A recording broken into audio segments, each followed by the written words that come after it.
Hey guys, welcome back to our channel Loginade. In this video, I'm going to be showing you how to change network on Solflare.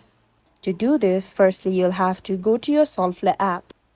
Once you go to the app, then you'll be on the main wallet page. Now, to change your network, you'll have to go to Settings, which is at the bottom right corner of your screen indicated by the settings icon. Once you are in the settings, then you may go to General at the top of your screen. Now, to change network, you'll have to go to Network, which is at the bottom or at the fourth. And here you're given 3 network options.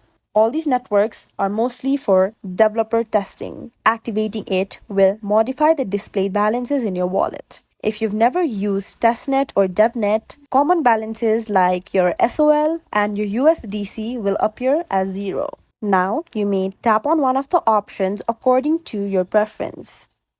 Once you tap on one of the networks, you will automatically be taken back to your main wallet page. Now, to check if you have successfully changed your network or not, you can go back to Settings, then you may go back to General, and then you may go to Network, and then see if your network has been successfully changed or not. This is how you can easily change your network on Solflare app. If you find this video helpful, kindly like, share and subscribe, and do not forget to leave a comment down below. Thanks for watching.